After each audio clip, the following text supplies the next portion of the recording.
Every morning I wake up and see all of this from my house, and it's such a thrill. You can't believe that it's preserved and that it's for everybody. We're close to the city. We're actually in the city of Scottsdale. That's right.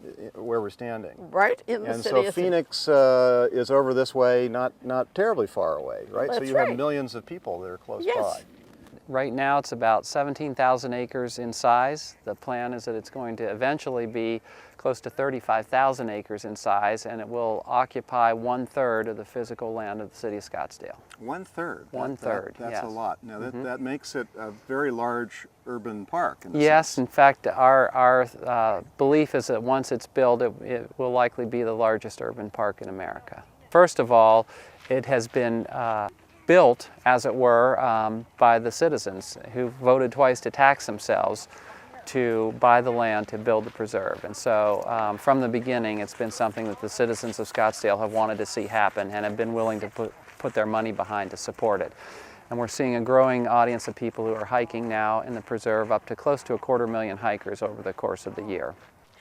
The city would just destroy anything on a lot under 6 feet in height. Well, that's the vast majority of the things in the desert. And watching the city allow a developer to come in and level the land, something had to be done. Such waste is ridiculous. You started out by fighting that? Started out by fighting that, making them go with native plants, make them understand that they can save more money, that it's a lot cheaper to form a nursery. Now, any developer has to inventory the property, then move the plants out of the way of where the construction is going to be, form a nursery. After the roads and everything is done, put the plants back. Put the plants back. That's terrific. The city, when they decided that the citizens would tax themselves to build this preserve, the McDowell Sonoran Conservancy agreed that they would develop a volunteer force essentially to maintain the preserve. So the responsibility of the McDowell Sonoran Conservancy under contract with the city is to do all of the things that need to be done to manage the preserve. We have maintenance crews that help build trails and maintain trails. We have patrol volunteers who work all over the preserve, hiking all the trails on a schedule to patrol them.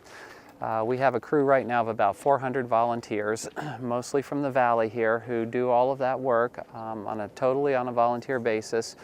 And although MSC works under with an agreement with the city of Scottsdale, we don't receive any money from them. So we're a privately funded 501c3. So the citizens not only are protecting this land, they're donating their time to come in and protect it, and they're donating their dollars to make sure that it happens as well too.